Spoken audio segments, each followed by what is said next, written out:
रजत शर्मा के साथ।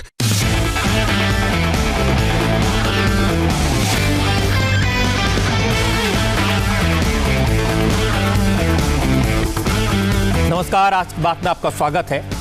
आज एक बार फिर साबित हो गया कि राजनीतिक दल किसानों के आंदोलन को भड़का रहे हैं, इसका फायदा उठा रहे हैं, किसानों के कंधे पर रखकर बंदूक चला रहे हैं। आज ये बात खुलकर सामने आ गई कि कांग्रेस बिल्कुल नहीं चाहती कि किसान सरकार से बात करे, बातचीत से रास्ता निकले और किसान अपने घर चले जाएं। राहुल गांधी ने आज कहा कि जब तक सरकार तीनों कृषि कानून वापस नहीं ले लेती तब तक आंदोलन खत्म नहीं होगा। लेकिन मैं आज आपको यह भी बताऊंगा कि राहुल गांधी पहले क्या कहते थे, कांग्रेस के बाकी नेता पहले क्या कहते थे, आज उन्होंने अपने सुर क्यों बदल लिए। आज राहुल गांधी गुलाम नबी आजाद और अधीर रंजन चौधरी के साथ राष्ट्रपति से मिले, एक ज्ञापन दिया और तीनों कृषि कानूनों को वापस लेने की मांग की। राष्ट्रपति ने तो कांग्रेस के सिर्फ 3 नेताओं को मिलने का वक्त दिया था, लेकिन कांग्रेस को लगा मौका है फायदा उठाने का, तो पार्टी ने सैकड़ों नेताओं को मजमा लगाया, ताकत दिखाई। पार्टी ने अपने सांसदों को, पार्टी के पदाधिकारियों को कांग्रेस दफ्तर बुलाया और विजय चौक से राष्ट्रपति भवन तक पैदल मार्च करने का ऐलान कर दिया। चूंकि कोरोना का संकट है, इसलिए दिल्ली पुलिस ने सिर्फ राहुल, गुलाम नबी आजाद और अधीर रंजन को राष्ट्रपति भवन तक जाने की परमिशन दी। हालांकि प्रियंका गांधी समेत कांग्रेस के तमाम नेताओं ने बैरिकेड पार करके आगे बढ़ने की कोशिश की। पुलिस ने सबको हिरासत में ले लिया और जब आधे घंटे बाद पुलिस ने कांग्रेस के नेताओं को थाने से रिहा कर दिया तो ज्यादातर नेता राहुल गांधी के पास पहुंच गए जो राष्ट्रपति भवन से निकल रहे थे। अब यहां राहुल गांधी ने दावा किया कि उन्होंने 2 करोड़ किसानों के हस्ताक्षर राष्ट्रपति को सौंपे हैं और पार्लियामेंट का स्पेशल सेशन बुलाकर तीनों कृषि कानूनों को रद्द करने की मांग की है। यहां तक तो ठीक था। इसके बाद राहुल का पुराना टेप शुरू हो गया। सरकार किसान विरोधी है, मोदी अपने व्यापारी दोस्तों को फायदा पहुंचाना चाहते हैं, इस बार किसान हटने वाला नहीं है, झुकने वाला नहीं है, कांग्रेस किसानों के साथ खड़ी है, वगैरह वगैरह। राष्ट्रपति से हमने कहा कि ये जो कानून बनाए गए हैं ये किसान विरोधी कानून है और इससे किसानों का जबरदस्त नुकसान होने वाला है। किसान कानून के खिलाफ खड़ा हुआ है और मैं प्रधानमंत्री जी से कहना चाहता हूं कि ये किसान हटेगा नहीं। प्रधानमंत्री को ये नहीं सोचना चाहिए कि किसान और मजदूर घर चले जाएंगे, नहीं जाएंगे। जब तक ये कानून वापस नहीं लिया जाएगा, जॉइंट सेशन कीजिए और कानून को एकदम वापस लीजिए। और हम सब, विपक्ष की सब पार्टियां किसानों के साथ, मजदूरों के साथ खड़े हैं और खड़े रहेंगे। जिस प्रकार से ये कानून पास किया गया वो भी बिल्कुल गलत था। बिना डिबेट किए, बिना किसानों से चर्चा किए, बिना मजदूरों से पूछे ये कानून ऊपर से थोप दिए गए हैं और इन कानूनों को हटाना ही पड़ेगा, विद्रोह करना ही पड़ेगा। अब इन बातों से राहुल गांधी का इरादा क्या है, राहुल गांधी का मकसद क्या है, तो साफ समझ आ गया। और इसके बाद राहुल ने फिर वही बात कही जो पिछले 6 साल से कह रहे हैं। नरेंद्र मोदी 2-3 उद्योगपतियों के लिए काम करते हैं, सरकार पूरा देश इन उद्योगपतियों के हवाले कर रही है। नरेंद्र मोदी का एक ही लक्ष्य है, अपने खास 2-3 उद्योगपतियों को फायदा पहुंचाना। इस तरह की बातें। बीजेपी नरेंद्र मोदी जी का एक ही लक्ष्य है और वो किसान समझ गया है, मजदूर समझ गया है। लक्ष्य है कि उनके आसपास जो 2-3-4 बड़े क्रोनी कैपिटल्स हैं उनके लिए पैसे बनाने का काम नरेंद्र मोदी जी करते हैं। जो भी नरेंद्र मोदी जी के खिलाफ खड़े होते हैं वो उनके बारे में कुछ ना कुछ गलत बोलते रहते हैं। किसान खड़े हो जाएंगे तो किसान को आतंकवादी बोलेंगे, मजदूर खड़े हो जाएंगे तो मजदूर को आतंकवादी बोलेंगे। एक दिन अगर मोहन भगवत खड़े हो गए तो कहेंगे ये भी आतंकवादी है। मतलब जो भी नरेंद्र मोदी जी से सत्ता लेने की कोशिश करेगा वो आतंकवादी है। और नरेंद्र मोदी किसके लिए काम कर रहे हैं वो मैंने आपको बता दिया। उनके 2-3 आसपास के क्रोनी कैपिटलिस्ट हैं जिनको वो पूरा हिंदुस्तान पकड़ा रहे। ये रियलिटी है। अब दो बातें राहुल गांधी कह रहे हैं कि नरेंद्र मोदी ने यह कानून क्रोनी कैपिटलिस्ट के लिए, 2-3 व्यापारियों के लिए बनवाए, और दूसरा, इन कानूनों से किसानों को कोई फायदा नहीं होगा। लेकिन अब मैं आपको राहुल गांधी की 9 साल पुरानी बात सुनवा देता हूं। आज राहुल गांधी कह रहे हैं कि किसानों को मंडियों के साथ कहीं भी अपनी फसल बेचने का अधिकार देंगे तो बड़े व्यापारियों को फायदा होगा। लेकिन इन्हीं राहुल गांधी ने 9 साल पहले कहा था किसानों को अपनी फसल बेचने का, कहीं भी बेचने का हक होना चाहिए। इन्हीं राहुल गांधी ने 9 साल पहले कहा था सिर्फ मंडियों में फसल बेचने के लिए किसान को मजबूर करना उसके साथ अन्याय होगा। अब राहुल गांधी को ये बातें याद हैं या नहीं ये मुझे नहीं मालूम, लेकिन उन्होंने जो कहा था वो सब कैमरे पर है। मैं आपको सुनाता हूं। 16 दिसंबर 2011 को राहुल गांधी ने उत्तर प्रदेश के फर्रुखाबाद में एक पब्लिक मीटिंग में किसानों को ओपन मार्केट के फायदे गिनवाए थे। यहाँ पे आलू उगता है और मैं जानता हूं कि हमारे यहाँ जो किसान हैं उनको आज मुश्किल हो रही। हिंदुस्तान में 60% सब्जी खराब होती है, सड़ जाती है। हमने क्या कहा? हमने कहा कि रिटेल में एफडीआई लाओ कि किसान अपना आलू डायरेक्ट बेच पाए। ऑपोजिशन ने क्या किया? उसे रोक दिया, पार्लियामेंट हाउस में उसको दबा दिया। क्यों? क्योंकि वो किसान के विरोधी। तब कहते थे कि किसान डायरेक्टली अपना माल उद्योगपतियों को बेच पाए। अब कह रहे हैं कि मोदी, अडानी, अंबानी के लिए सरकार चला रहे हैं। तब कहते थे कि किसानों को मंडी में सीधे बेचने का अधिकार होना चाहिए। अब कह रहे हैं कि अगर बेचेंगे तो मोदी के व्यापारी दोस्तों को फायदा होगा। राहुल गांधी की ये डायलॉग हम 6 साल से सुन रहे हैं। लेकिन 6 साल पहले जब 10 साल के लिए कांग्रेस की सरकार थी, उस वक्त सिर्फ राहुल गांधी नहीं, कांग्रेस का हर बड़ा नेता कहता था कृषि में निवेश जरूरी है और इन्वेस्टमेंट के लिए प्राइवेट सेक्टर की भागीदारी तय करनी होगी। मैं आपको उस समय के प्रधानमंत्री डॉक्टर मनमोहन सिंह की बात आज सुनवाता हूं। 4 नवंबर 2012 को रामलीला मैदान में डॉक्टर मनमोहन सिंह ने कहा था किसानों की ज्यादातर फसल सड़ जाती है क्योंकि हमारे पास स्टोरेज का इंतजाम नहीं है, और अगर किसानों को उनकी फसल के सही दाम दिलाने हैं तो प्राइवेट सेक्टर के लिए निवेश का रास्ता खोलना होगा। रिटेल व्यापार में विदेशी निवेश की अनुमति देने के हमारी सरकार के फैसले पर काफी बहस हुई। मेरा कांग्रेस पार्टी और हमारी सरकार का मानना है कि ये फैसला हमारे देश के हित में है, जिससे आम जनता और किसानों दोनों को फायदा हो।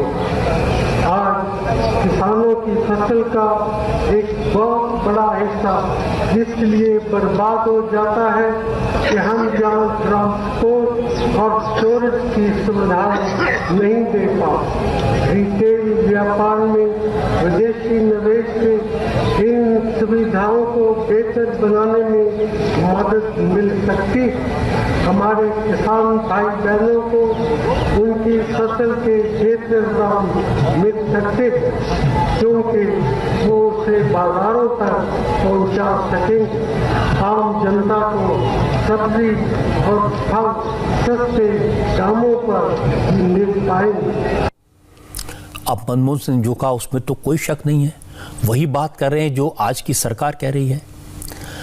अब उस सरकार में सबसे बड़ी नेता सोनिया गांधी थी।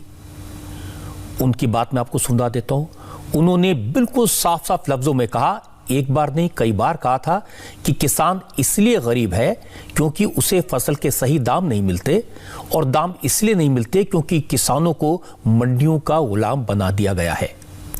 किसानों को फसल का सही दाम तभी मिलेगा जब किसानों को बिचौलियों के चंगुल से मुक्त कराया जाएगा। यह कहा था सोनिया गांधी ने। और क्या कहा था? उन्होंने कहा ऐसा तभी होगा जब किसानों को यह हक दिया जाए वो मंडी के बाहर जहां चाहें, जिसे चाहें और जिस रेट पर चाहें अपनी फसल बेच सकें। आप सोनिया गांधी का 3 अक्टूबर 2012 का भाषण सुनेंगे तो आपको लगेगा मोदी सरकार का कोई मंत्री कृषि कानूनों पर सरकार का बचाव कर रहा है।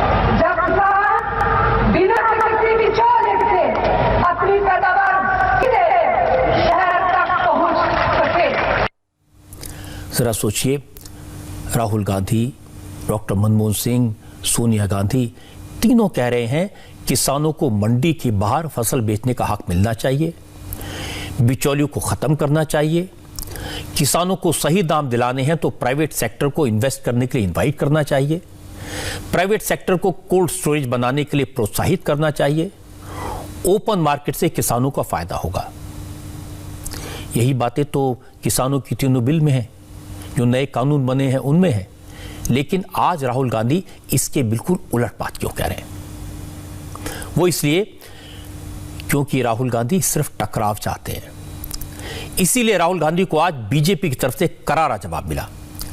सुधांशु त्रिवेदी ने कहा कि राहुल गांधी ये बताएं, अगर कंपनियां किसानों के दुश्मन हैं तो देश में नेस्ले और पेप्सी जैसी कंपनियों को बिजनेस की इजाजत कांग्रेस ने 32 साल पहले क्यों दी थी? भारतीय राजनीति के चिर युवा, चिर व्याकुल, चिर व्यथित, चिर कुपित राहुल गांधी जी ने अपने स्वभाव और प्रवृत्ति के अनुरूप अनेक प्रकार के आरोप, प्रत्यारोप, निराधार आरोप, अनर्गल आरोप, उनका वाचन आपके समक्ष किया। उन्होंने कहा हम किसानों के साथ खड़े हैं। तो माननीय राहुल जी, आज के समय में आप केरल से सांसद हैं, वायनाड से। क्या केरल में एपीएमसी एक्ट है? यदि नहीं तो वहां के किसानों के साथ क्यों नहीं खड़े हैं? दूसरा, उन्होंने कहा कि बड़े बड़े उद्योगपतियों के साथ सरकार का संबंध है। तो मैं आप सभी को बताना चाहता हूं कि खाद्य प्रसंस्करण में, यानी फूड एंड एग्रीकल्चर के क्षेत्र में दुनिया की सबसे बड़ी एमएनसी कौन है? नेस्ले। उसका कब से चल रहा है काम? पंजाब में लंबे समय से। दूसरे नंबर पे सबसे बड़ी कौन है? पेप्सी, राजीव गांधी जी के जमाने से, 88 से। अभी अमरिंदर सिंह जी ने 2019 में फैक्ट्री का उद्घाटन किया। हम तो सिर्फ राहुल गांधी जी से ये कह रहे हैं, भाई उन बड़ी बड़ी कंपनियों से वहां लाभ हो रहा है पंजाब में या नुकसान हो रहा है? यदि नुकसान हुआ तो अभी तक आपने क्या कार्रवाई की?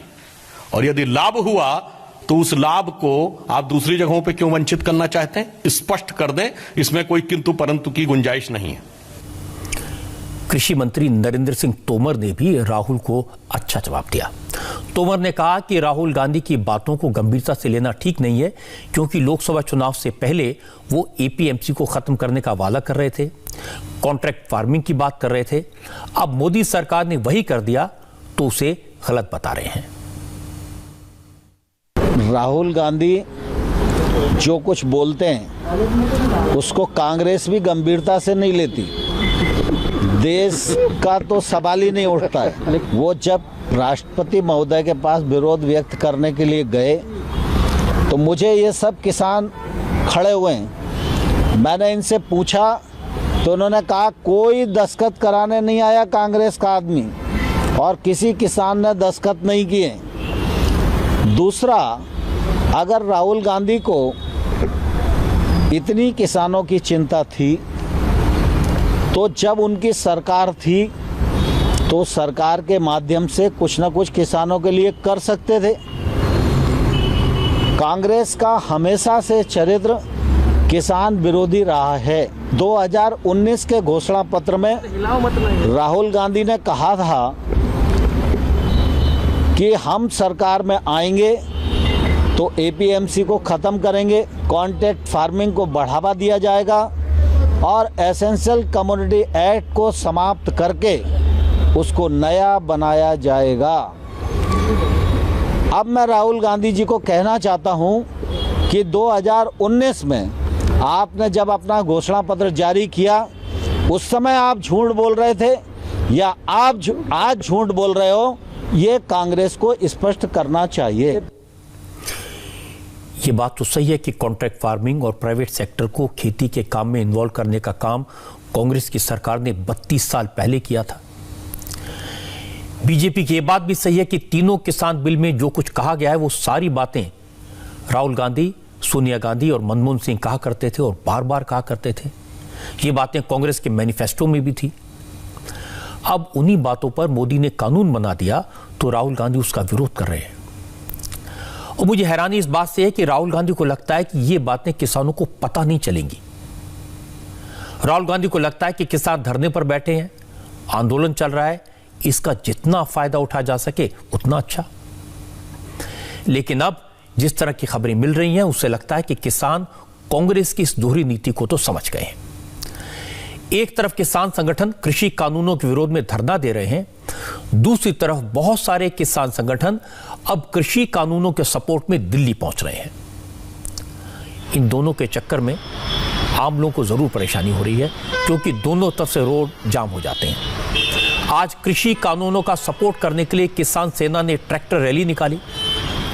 पश्चिमी यूपी के बड़ी संख्या में मथुरा, आगरा, फिरोजाबाद, हाथरस, मेरठ, मुजफ्फरनगर और गौतम बुद्ध नगर जिलों के किसान ट्रैक्टर्स लेकर दिल्ली की तरफ बढ़े सरकार का सपोर्ट करने के लिए।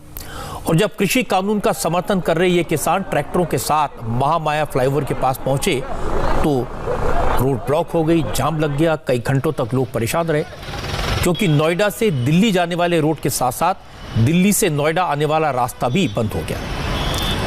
इन किसानों ने कहा उन्हें डर है कि कहीं दिल्ली पर बॉर्डर बंद करके जो पंजाब के किसान बैठे हैं उनके प्रेशर में आकर सरकार कदम पीछे न खींच ले, कहीं इस कानून को वापस न ले ले, इसलिए वो सपोर्ट करने के लिए दिल्ली आए हैं। लेकिन वो मानते हैं कि ये कृषि कानून किसानों के फायदे के लिए हैं, किसानों के लिए जरूरी है। जो मोदी जी ने 3 बिल अपने पास किए हैं, हम उसके समर्थन में आए हैं और उसका हम पूरे पुरजोर से समर्थन करते हैं। और जो पंजाब से आकर जो किसान जो अगले वर्ष जो पंजाब में चुनाव होने वाले हैं, केवल उस चुनाव के नाते वहां पर बैठे हुए हैं। मोदी जी और नरेंद्र तोमर जी के समर्थन में आए, ये बिल बहुत बढ़िया है। ये जब पहले आलू लेकर जाया करते थे तो 4-4 दिन तक हम बाहर पड़े रहते थे मंडी के, कोई खरीदने को तैयार ही नहीं होता था।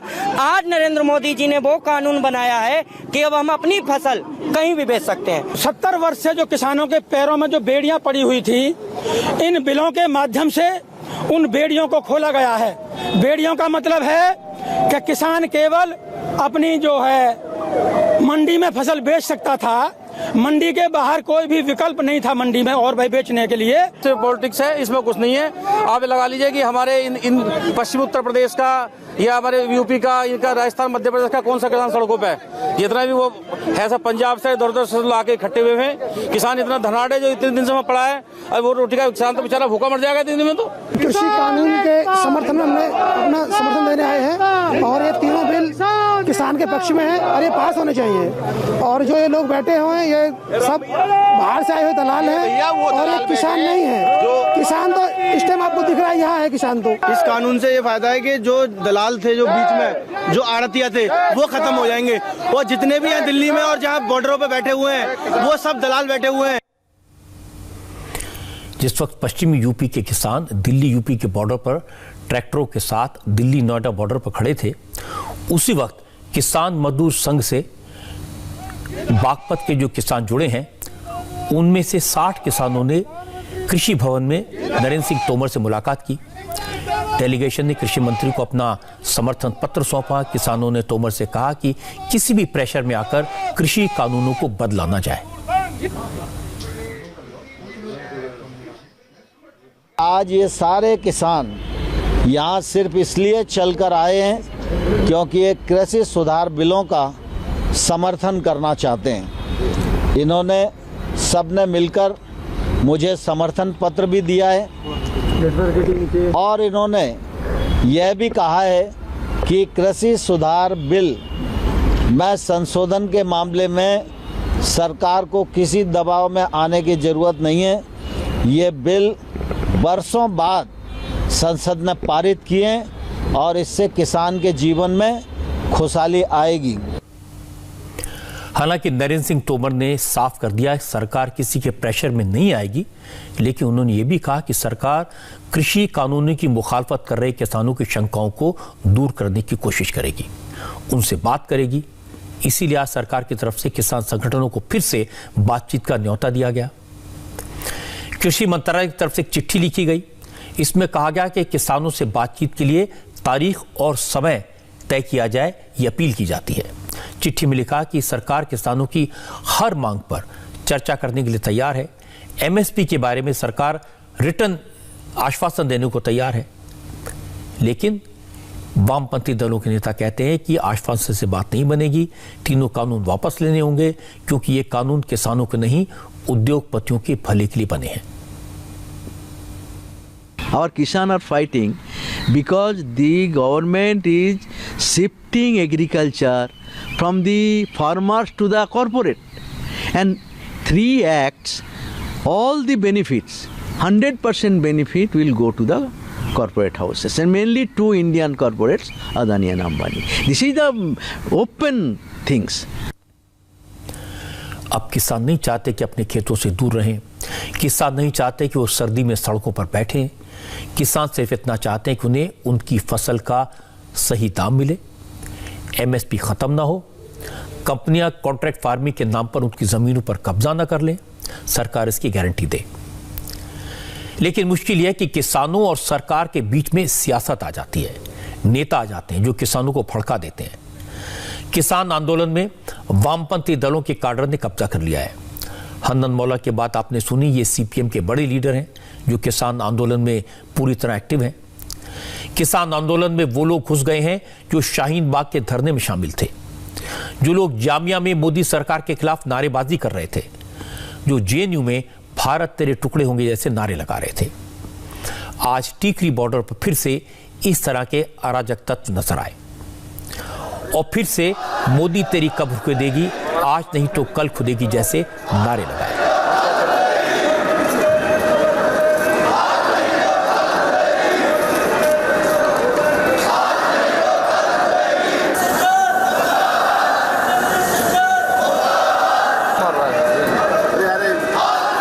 एक तरफ जहां प्रदर्शन चल रहा है, वहीं पर यहां पर कुछ आपत्तिजनक नारे भी लगाए जा रहे हैं। देश के प्रधानमंत्री नरेंद्र मोदी के खिलाफ यहां पर साफ तौर पर कहा जा रहा है कि मोदी तेरी कब्र खुदेगी, आज नहीं तो कल खुदेगी। अंदाजा इस बात का लगाइए कि आखिरकार इस तरह के एजेंडे को यहां पर कौन चला रहा है, इस तरह के नारों की आखिरकार इस किसान आंदोलन में क्या जरूरत है।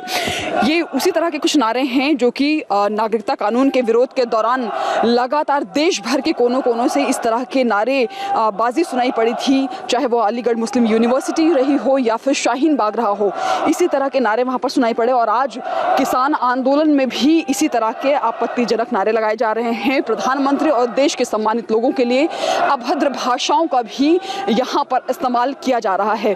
तो ये सवाल ये उठता है कि अगर किसान यहां पर अपने हित के लिए इस कानून की वापसी की मांग कर रहे हैं, तो इस तरह की अभद्र भाषा या आपत्तिजनक भाषा का इस्तेमाल आखिर यहां पर क्यों किया जा रहा है। प्रधानमंत्री के खिलाफ आपत्तिजनक भाषा का इस्तेमाल करना बिल्कुल निंदनीय है, और यह भी निंदनीय है कि जो लोग बिल का समर्थन कर रहे हैं वो किसान आंदोलन में बैठे हुए, धरने पर बैठे लोगों को दलाल कहें। दोनों तरफ से गलत शब्दों का, गलत भाषाओं का इस्तेमाल नहीं होना चाहिए। किसानों के आंदोलन को लेकर यह सब क्यों हो रहा है, उसकी 2-3 बातें बिल्कुल साफ हैं। जो भी नेता, जो भी पार्टियां मोदी को चुनाव में नहीं हरा पाए, जो मोदी को प्रधानमंत्री की कुर्सी पर नहीं देखना चाहते, उन सबको लगता है कि किसान आंदोलन एक बड़ा अच्छा मौका है। सरकार न किसानों पर लाठी चला सकती है, न उन्हें धरने से जबरदस्ती हटा सकती है। इसलिए इन नेताओं को लगता है किसानों का कंधा मोदी पर बंदूक चलाने के लिए बड़ा अच्छा बहाना है। कांग्रेस हो, वामपंथी हो, वो इस मौके का पूरा फायदा उठाना चाहते हैं। उन्हें न किसान से मतलब है, न मंडी से मतलब है, न एमएसपी से। उनका अपना एजेंडा है। इसलिए राहुल गांधी किसानों के मामले में अंबानी अडानी को घुसा देते हैं और वामपंथी नेता शर्जी लिमाम और वरवरा राव जैसे जेल में बंद नेताओं की रिहाई की मांग को इसमें फिट कर देते हैं। जो असली किसान हैं, उन्हें इस बात को समझना चाहिए। उन्हें यह देखना चाहिए कि किसानों का फायदा किस में है, टकराव में या बातचीत में। टकराव का रास्ता छोड़कर बातचीत का रास्ता निकालने में ही सबकी भलाई है। किसानों को चाहिए वो किसी भी राजनीतिक दल को इस आंदोलन का फायदा न उठाने दें, क्योंकि जब तक इन राजनीतिक दलों का स्वार्थ बना रहेगा, वो इस मामले का हल नहीं निकलने देंगे। किसानों के नाम पर क्या क्या हो रहा है, कौन कौन से लोग किसानों के हमदर्द बनकर खड़े हो गए हैं, ये देखकर कई बार हैरानी होती है। कोलकाता में कृषि कानूनों के खिलाफ दिल्ली में आंदोलन कर रहे किसानों के सपोर्ट में जुलूस निकल रहे हैं, जलसे हो रहे हैं। और आपको जानकर हैरानी होगी कि आज कोलकाता में जमीयत उलेमा हिंद के हजारों कार्यकर्ताओं ने कृषि कानूनों के खिलाफ मोर्चा निकाला। इस मार्च को ममता बनर्जी की सरकार में मंत्री सिद्दीकुल्लाह चौधरी ने लीड किया। पहले तो यह मार्च राजा बाजार चौरस्ता से आरआर एवेन्यू होता हुआ निकलता रहा और इसके बाद कुछ घंटे बाद इसी जगह पर एक रैली हुई। देश में किसानों को कोई भी सपोर्ट करता है, ये बड़ी बात नहीं है। हैरानी की बात है, इस जुलूस में ज्यादातर लोग किराए के थे। उन्हें यह भी नहीं मालूम था कि वो क्यों आए हैं। जिनको मालूम भी था, उन्हें सिर्फ इतना पता था कि नरेंद्र मोदी की सरकार ने कुछ कानून बनाए हैं, वो किसानों के बरखिलाफ हैं। हमारी संवाददाता अर्चना सिंह वहां मौजूद थी। उन्होंने इस भीड़ में शामिल लोगों से पूछा कि कानून में क्या है, किन प्रोविजंस पर एतराज है। तो कुछ लोगों ने कहा कि नेताजी से पूछो। कुछ ने कहा बहुत बुरे कानून हैं, इन्हें वापस लेना होगा। बुरा क्या है, ये किसी को नहीं पता था। इसी बिल का हम लोग यहाँ पर ये आंदोलन इसलिए कर रहे हैं, यहाँ पर जो किसानों के ऊपर जिस तरीके से मरकजी हुकूमत ने जो काला कानून जो लागू किया है, आज वो काला कानून के खिलाफ पूरे देश में आंदोलन हो रही है। किसान बिल के कौन से प्रावधान से दिक्कत है, आपको लगता है किसानों को नुकसान होगा? किसानों का नुकसान इसलिए हो रहा है कि सब बड़े बड़े महाराजाओं को, बड़े बड़े सरमायादारों को पूरा सौदा उसके दिया जा रहा है और किसानों को बेचारे को छोड़ दिया जा रहा है। कितने बिल आए कृषि बिल, ये पता है आपको? कितने कृषि बिल जो आए हैं, कितने हैं वो?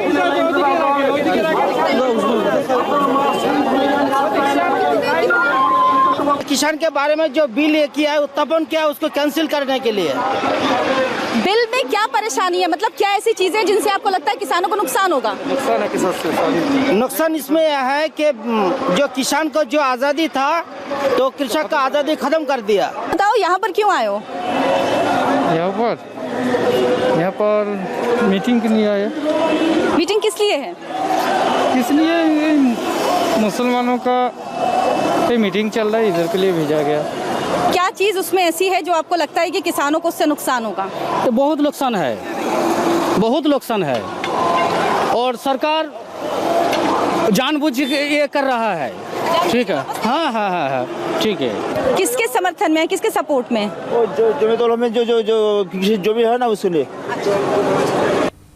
अब देखिए, लोगों को कुछ नहीं मालूम कि वो किसके सपोर्ट में आए हैं, क्यों आए हैं। तो इसके बाद ममता के मिनिस्टर थे, वो ट्रैक्टर पर बैठ गए। सिद्दीकुल्लाह चौधरी ने कहा कि अब इस किसान आंदोलन को पूरे बंगाल में फैलाने का प्लान है। पूरे हिंदुस्तान के खाना पीना और आम पब्लिक ये बहुत नुकसान में होंगे। इसलिए दिल्ली में जो किसान आंदोलन फरमा लोग कर रहे हैं, हम 100% उनके साथ हैं। बंगाल में भी ये हवा हम तैयार करना चाहते हैं। किसान बिल वापस लो और हिंदुस्तान के लोग बिल्कुल लोकतंत्र दिखा करके जबरदस्त आंदोलन करेंगे। आज उसका शुरू है। ममता बनर्जी की मजबूरी हो सकती है क्योंकि कुछ ही महीने बाद पश्चिम बंगाल में चुनाव हैं। किसान का मुद्दा नरेंद्र मोदी के विरोध के लिए उन्हें एक अच्छा अवसर दिखता है, लेकिन कई बार लगता है कि वाकई में हमारे देश में अन्नदाताओं को सिर्फ वोट बैंक के तौर पर इस्तेमाल किया गया। देश का पेट भरने वालों को जानबूझकर भूखा रखा गया। क्या ये सिर्फ संयोग है कि कल ममता बनर्जी ने सिंघू बॉर्डर पर बैठे किसानों से मिलने के लिए अपनी पार्टी के एमपीज को भेजा था, किसानों से फोन पर बात की थी, किसानों के आंदोलन को सपोर्ट का भरोसा दिलाया था, और आज ही कोलकाता में ममता बनर्जी के मंत्री ने भीड़ इकट्ठा करके किसानों के सपोर्ट में जुलूस निकाल दिया। क्या यह सिर्फ संयोग है कि बंगाल की जिस पुलिस ने बीजेपी कार्यकर्ता की हत्या के विरोध में जुलूस निकाल रहे बीजेपी के नेताओं को कोरोना का हवाला देकर राजभवन तक मार्च करने की परमिशन नहीं दी थी, आज कांग्रेस ने ऐलान किया कि वो बंगाल में असेंबली इलेक्शन में लेफ्ट फ्रंट के साथ मिलकर लड़ेगी। लोकसभा में कांग्रेस पार्लियामेंट्री पार्टी के लीडर और बंगाल कांग्रेस के अध्यक्ष अधीर रंजन चौधरी ने ऐलान किया। अधीर रंजन ने कहा कि हाईकमान ने लेफ्ट के साथ मिलकर चुनाव लड़ने पर सहमति दे दी है, लेकिन फिलहाल यह तय नहीं हुआ है कि कौन सी पार्टी कितनी सीटों पर लड़ेगी। इसका फैसला लेफ्ट पार्टी की बातचीत के बाद होगा। देखिए, जरूर यह कोशिश होंगे, दोनों मिलकर तय करेंगे। ये अभी तक इस विषय पे फैसला नहीं हुई है, लेकिन हम गठबंधन, चुनावी गठबंधन हम लोग करने का फैसला कर लिए है और एक साथ मिलके ये चुनाव में हम सत्तारूढ़ पार्टी के खिलाफ लड़ेंगे। बस अब तक तो ये फैसला हो चुके हैं। इसके बाद जो सीट शेयरिंग की जो बात हो रही है वो आगे लेफ्ट पार्टी के साथ चर्चा के दौरान फैसला होगी। ज्यादा बिगड़ चैलेंज कौन सा है, बीजेपी की टीएमसी? दोनों चैलेंज है हमारे लिए। थोड़ी बैकग्राउंड आपको बता दूं, पश्चिम बंगाल में पिछला असेंबली इलेक्शन कांग्रेस ने लेफ्ट पार्टी से साथ मिलकर लड़ा था। इस एक्सपेरिमेंट से कांग्रेस को फायदा हुआ, लेकिन लेफ्ट फ्रंट को नुकसान हुआ। कांग्रेस नंबर 2 की पार्टी बन गई और लेफ्ट तीसरे नंबर की। इसी लेफ्ट दूध का जला है, छाछ भी फूंक फूंक कर पिएगा। और यह बात मैं इसलिए कह रहा हूं क्योंकि एक तो कांग्रेस हाईकमान ने अलायंस का ऐलान नहीं किया, अधीर रंजन चौधरी से बयान दिलवाया, दूसरी तरफ लेफ्ट के किसी भी नेता ने गठबंधन का ऐलान करना तो दूर, अधीर रंजन के बयान पर रिएक्ट भी नहीं किया। इसलिए थोड़ा इंतजार करना पड़ेगा। हालांकि यह बताना भी जरूरी है कि पिछले असेंबली इलेक्शन के वक्त बंगाल में बीजेपी बड़ी ताकत नहीं थी, लेकिन इस बार बंगाल में तृणमूल कांग्रेस और बीजेपी के बीच सीधा मुकाबला है। कांग्रेस और लेफ्ट तो अभी अलायंस की बातें कर रहे हैं, लेकिन बीजेपी ने कैंपेन में पूरी ताकत झोंक दी है। और बड़ी बात यह कि तृणमूल कांग्रेस से बड़े बड़े नेता बीजेपी की तरफ आ रहे हैं। इससे माहौल बदला है। जिस बंगाल में ममता ने हनुमान जयंती मनाने पर रोक लगा दी थी, उसी बंगाल में आज जय श्री राम के नारे लगे, और नारे वो नेता लगा रहे हैं जो 2 हफ्ते पहले तक ममता बनर्जी के साथ थे।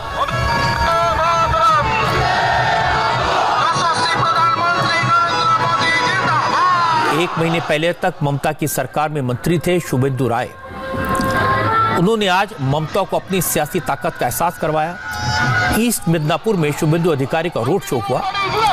जिस मिदनापुर में बीजेपी का झंडा कहीं दिखाई नहीं देता था, आज उसी मिदनापुर में पूरा इलाका बीजेपी के झंडों से पटा हुआ था। रोड शो में बीजेपी के हजारों कार्यकर्ता मौजूद थे। लोगों में जबरदस्त जोश था। जो इलाका कल तक तृणमूल कांग्रेस का गढ़ था, आज ऐसा लग रहा था जैसे वहां ममता बनर्जी का नाम कोई नहीं लेगा। सपोर्ट का जोश देखकर शुभेंदु अधिकारी ने कहा, ममता दीदी को देख लेना चाहिए। वो ममता शुभेंदु अधिकारी पर जितने हमले करेंगी, मिदनापुर में उतनी बुरी तरह से हारती जाएंगी।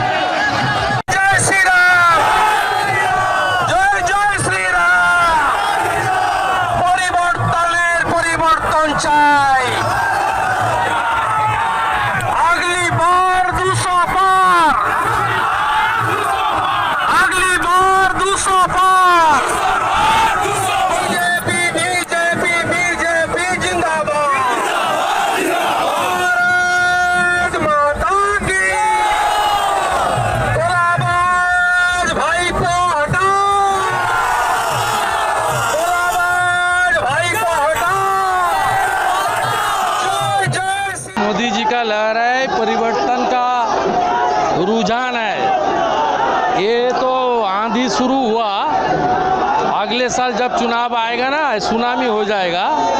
और बंगाल का जनता तैयार कर लिया, ये जो तोलाबाज भातीजा का सरकार चल रहा है उसको उखाड़ फेंकने के लिए बंगाल का जनता तैयार है। मुंह तोड़ जवाब पब्लिक दे दिया ना। हमारी भारतीय जो डेमोक्रेसी है इसमें पूरा सिस्टम तो होता है for the people, by the people, of the people. आज तो जनता ने जवाब दे दिया। शुभेंदु अधिकारी ने पूर्वी मिदनापुर में मोर्चा संभाला तो पश्चिम बंगाल में बीजेपी के एमपी अर्जुन सिंह ने वहां से 135 किलोमीटर दूर नॉर्थ 24 परगना में ममता बनर्जी पर अटैक किया। ममता सरकार पर तानाशाही का आरोप लगाया। यह मामला बीजेपी कार्यकर्ता की गिरफ्तारी से जुड़ा था। नॉर्थ 24 परगना में खरदा इलाके में पुलिस ने आर्म्स एक्ट में बीजेपी के वर्कर बुलेट रॉय को अरेस्ट किया और जब यह खबर सुनी तो लोग वहां पहुंचे और पुलिस ने लाठीचार्ज कर दिया। पुलिस लाठीचार्ज में बीजेपी के कार्यकर्ताओं को काफी गंभीर चोटें आई हैं। इसी के खिलाफ आज अर्जुन सिंह ने नॉर्थ 24 परगना में महिला मोर्चा के प्रोटेस्ट को सपोर्ट किया। अर्जुन सिंह ने कहा कि ममता के राज में पश्चिम बंगाल में कानून व्यवस्था नाम की कोई चीज नहीं है। बंगाल में ममता की तानाशाही चल रही है। ये नर्सिंग होम हो या थाना हो, सीसीटीवी कैमरा आप देखे होंगे, जब कोई घटना घटती है, बीजेपी के लोगों पर हमला होता है, बीजेपी के लोगों पर जुल्म होता है, तो सीसीटीवी कैमरा खराब हो जाता है। और जैसे दूसरे लोग आके जुल्म करेंगे उस समय सीसीटीवी कैमरा ठीक हो जाता है इनका। तो ये बंगाल की पुलिस का ये कोई नया बात नहीं है। देखिए मनीष शुक्ला की हत्या हुई, कैमरा बंद था। तो जब कोई तृणमूल के लोग पुलिस वाले हत्या कराएंगे, गुंडामी करेंगे तो इनका कैमरा बंद हो जाता है। कोनो जवाब नहीं और काजी, वो एकदम तालिबानी शासन चलाচ্ছে এখানে। एक बात तो सही है कि जो लोग कुछ दिन पहले तक तृणमूल कांग्रेस के साथ थे अब वो बीजेपी के साथ आ गए हैं और इसीलिए बीजेपी पश्चिम बंगाल में और ताकतवर दिखाई दे रही है। पश्चिम बंगाल में तृणमूल कांग्रेस के कार्यकर्ता बीजेपी के कार्यकर्ता बनकर सड़कों पर थे, ममता के खिलाफ आवाज उठा रहे थे। लेकिन ममता बनर्जी प्रधानमंत्री नरेंद्र मोदी से अपमान का बदला लेने की बात कह रही थी। असल में आज प्रधानमंत्री ने विश्व भारती यूनिवर्सिटी के शताब्दी समारोह को वीडियो कॉन्फ्रेंसिंग के जरिए एड्रेस किया। इस प्रोग्राम में ममता बनर्जी नहीं पहुंची, बीजेपी ने इश्यू बनाया तो तृणमूल कांग्रेस ने कहा कि बीजेपी झूठ बोल रही है, प्रोग्राम में ममता बनर्जी को बुलाया ही नहीं गया था। और इसके बाद बीजेपी की तरफ से ममता को भेजी गई इनविटेशन की चिट्ठी जारी कर दी गई तो भी ममता ने कहा उन्हें न्योता नहीं भेजा गया और ये बंगाल के लोगों का अपमान है, वो इसका बदला लेंगे, खामोश नहीं बैठेंगे। বাংলাকে বাদ দিয়ে পৃথিবী চলে না, কাজে যারা অপমান করেছে তাদের ক্ষমা চাইতে হবে। আর যদি ক্ষমা না চান আমি বাংলার বুদ্ধিজীবীদের আবেদন করব অমর্ত্যদার পাশে দাঁড়িয়ে এই বয়সে তাকে এই অসম্মানের হাত থেকে বাঁচান। আপনারা সকলে মিলে প্রতিবাদ করুন, যে যেমন করে পারেন প্রতিবাদ করুন। আর আমরাও কিন্তু বলছি, আমার বোলপুরে একটা মিছিল আছে 29 তারিখে, 28 তারিখে আমার এমনি মিটিং আছে, 29 তারিখে মিছিল আছে। অমর্ত্য সেনকে অসম্মান কেন করা হলো, রবীন্দ্রনাথ ঠাকুরের জন্মস্থানে অসম্মান কেন করা হচ্ছে, বিদ্যাসাগরকে অসম্মান কেন করা হচ্ছে, জবাব চাই এবং পৌষ মেলা কেন বন্ধ হলো, সব কৈফিয়ত কিন্তু আমরা চাই। আগামী দিন প্রত্যেকটা ইঞ্চিতে ইঞ্চিতে কৈফিয়ত দেব, বিনা যুদ্ধে মানে বিনা কৈফিয়তে 1 इंची জমিও ছাড়ব না। मैंने लोकसभा के विधानसभा के दर्जनों चुनाव देखे हैं, सरकारों को आते जाते देखा है, लेकिन जिस तरह की कड़वाहट पिछले कुछ साल में बंगाल की राजनीति में दिख रही है वो पहले कभी नहीं देखी। लोकतंत्र में मतभेद होते हैं, दुश्मनी नहीं होती, लेकिन ममता बनर्जी हर मामले पर बदला लेने की बात कहती हैं, जो उनके खिलाफ बोलता है उसे देख लेने की बात कहती हैं। और इसकी एक वजह भी है, ममता बनर्जी पश्चिम बंगाल में बहुत बड़ी ताकत है। उन्होंने 35 साल तक राज करने वाली मार्क्सवादी सरकार को अकेले अपने दम पर उखाड़ कर फेंक दिया था। कि नए स्ट्रेन के फैलने की रफ्तार बढ़ती जा रही है, पूरी दुनिया में दहशत का माहौल है। हालांकि हमारे देश में कोरोना के नए रूप का एक भी केस अब तक सामने नहीं आया है, लेकिन चिंता तो बनी हुई है क्योंकि नए स्ट्रेन को लेकर लोग जबरदस्त लापरवाही कर रहे हैं। ब्रिटेन से दिल्ली पहुंचे एक ग्रुप में 5 लोग कोरोना पॉजिटिव निकले। उनमें कर्नाटक के शिमोगा के रहने वाले 4 लोग शामिल हैं। इनमें से एक शख्स अमेरिका से लौटा है, लेकिन भारत आने से पहले वो लंदन में रुका था। ये शख्स भी पॉजिटिव मिला है। सरकार इस तरह के मामलों पर नजर रख रही है। जो कोरोना पॉजिटिव मिल रहे हैं उन्हें हॉस्पिटल भेजा जा रहा है, लेकिन आपको सुनकर हैरानी होगी कि ब्रिटेन से लौटे 5 पैसेंजर चकमा देकर दिल्ली एयरपोर्ट से भाग निकले। इनमें से 3 लोगों को ट्रेस कर लिया गया है और दिल्ली के लोकनायक हॉस्पिटल में एडमिट कराया गया, लेकिन इनमें से 2 पॉजिटिव भागने में कामयाब रहे। बाद में एक लुधियाना और एक आंध्र प्रदेश के राजमुंद्री में मिली। 21 दिसंबर को राजमुंद्री की एक महिला ब्रिटेन से दिल्ली पहुंची। इस महिला का एयरपोर्ट पर ही रैपिड टेस्ट किया गया, जिसमें वो पॉजिटिव पाई गई। महिला के सैंपल्स को जीनोम सीक्वेंसिंग के लिए भेजा गया। तब तक इस महिला को आइसोलेशन में रहने को कहा गया, लेकिन बुधवार शाम को यह महिला अपने बेटे के साथ चुपचाप ट्रेन में बैठकर अपने शहर राजमुंद्री के लिए रवाना हो गई। दिल्ली के अधिकारियों को अगले दिन सुबह पता चला कि महिला गायब है। आंध्र प्रदेश सरकार को दिल्ली से सूचना भिजवाई गई और इसके बाद आज सुबह महिला और उसके बेटे को राजमुंद्री पहुंचते ही सीधे स्टेशन से कोविड डेजिग्नेटेड हॉस्पिटल में आइसोलेट कर दिया गया। महिला के बेटे का भी कोविड टेस्ट किया जा रहा है। तब तक दोनों को पूरी तरह आइसोलेशन में रखा जाएगा। इस महिला की गलती का खामियाजा कई लोग को उठाना पड़ सकता है। दिल्ली से राजमुंद्री के दौरान ये कितने लोग के संपर्क में आई, जिस ट्रेन में बैठी उसमें कितने यात्रियों से इसका संपर्क हुआ, इन सब को ट्रेस करना आसान नहीं है। और जैसा मैंने आपको बताया कि ये कोई एक केस नहीं है। जो शख्स दिल्ली से भागकर लुधियाना पहुंचा, वो भी 21 दिसंबर को ब्रिटेन से दिल्ली एयरपोर्ट पर उतरा था। जांच में पता चला कि दलबीर सिंह नाम का शख्स कोरोना पॉजिटिव है। रूल्स के मुताबिक दलबीर सिंह को तुरंत आइसोलेट किया जाना चाहिए था, लेकिन दलबीर सिंह अपनी वाइफ के साथ कार में दिल्ली से लुधियाना के लिए निकल गया। जब अफसरों को पता चला कि दलबीर भाग निकला तो छानबीन शुरू की। पता चला कि दलबीर सिंह ने लुधियाना के फोर्टिस हॉस्पिटल में अपने आप को भर्ती करा लिया है। लुधियाना प्रशासन ने इस बात की जानकारी दिल्ली अथॉरिटीज को दी, जिसके बाद दलबीर सिंह को दिल्ली लाकर हॉस्पिटल में भर्ती कराया गया। गनीमत रही कि दलबीर सिंह की वाइफ जांच में नेगेटिव पाई गई। also taking action against the hospital also कि भाई आपको एक बार डिस्ट्रिक्ट एडमिनिस्ट्रेशन को इसके बारे में जरूर बताना चाहिए। एक्शन होगा फोर्टिस के खिलाफ? बिल्कुल जी बिल्कुल, यदि फोर्टिस की इसमें गलती हुई तो जरूर एक्शन होगा। तो आगे भी अगर सर इसकी किस किस से मिला है यहाँ पे या किसी से इधर आया, इसकी पूरी हाँ जी इंक्वायरी इसकी पूरी चल रही है कि ये किस किस से मिला है। ये पता लगा है कि इनकी वाइफ जो है वो नेगेटिव है, बट उसको भी आइसोलेट किया हुआ है। इसी तरह की एक और बुरी खबर नागपुर से आई। 1 महीना इंग्लैंड में रहकर नागपुर वापस पहुंचा एक शख्स कोरोना पॉजिटिव पाया गया। इस व्यक्ति को हॉस्पिटल में भर्ती कराया गया, लेकिन तब तक इस शख्स के संपर्क में आए 8 लोग भी कोरोना पॉजिटिव हो चुके थे। इनमें से मरीज के परिवार के 4-5 लोग हैं और सभी लोग एसिम्प्टोमेटिक हैं। नागपुर आने के बाद बीच में ये युवक गोंदिया भी गया था। गोंदिया में भी 3 से 4 लोग पॉजिटिव आए हैं।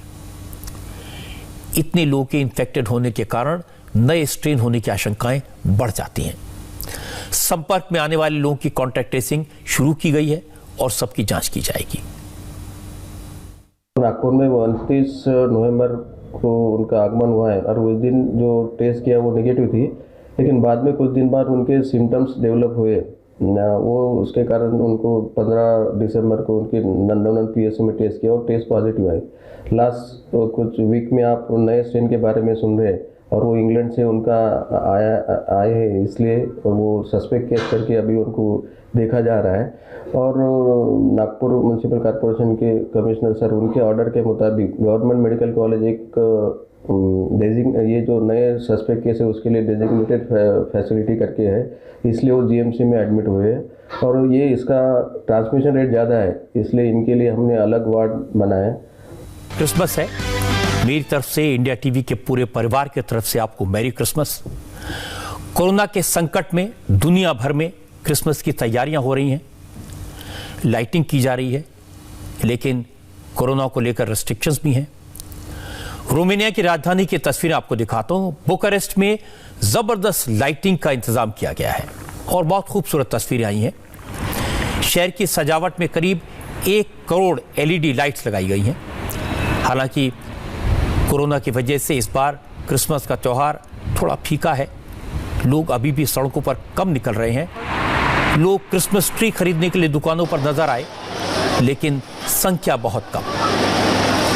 हमारे देश में भी क्रिसमस को लेकर जोश तो है, लेकिन कोरोना की वजह से यहां भी लोगों में चिंता है। लोगों ने चर्च को खूबसूरती से सजाया है, लेकिन कोरोना का असर हर जगह दिखाई दे रहा है। ज्यादातर राज्यों ने तो कोरोना के कारण नाइट कर्फ्यू का ऐलान किया है। और आखिर में एक नजर उन खबरों पर जो कल सुर्खियां रहेगी। कल प्रधानमंत्री नरेंद्र मोदी 9 करोड़ किसानों के खातों में पीएम किसान सम्मान निधि के तहत 18,000 करोड़ रुपए ट्रांसफर करेंगे। कल केंद्र सरकार के मंत्री देश के अलग अलग शहरों में किसानों से सीधा संवाद करेंगे। अमित शाह और राजनाथ सिंह दिल्ली में, पीयूष गोयल हापुड़ में और रविशंकर प्रसाद पटना में किसानों से बात करेंगे। कल अटल बिहारी वाजपेयी की जयंती है। प्रधानमंत्री मोदी संसद में अटल बिहारी वाजपेयी एक स्मृति खंड नाम की किताब का विमोचन करेंगे। कल Nitin Gadkari east west corridor के 0 पॉइंट पर अटल बिहारी वाजपेयी की प्रतिमा का अनावरण करेंगे। भोपाल में भी अटल जी की प्रतिमा लगाई जाएगी।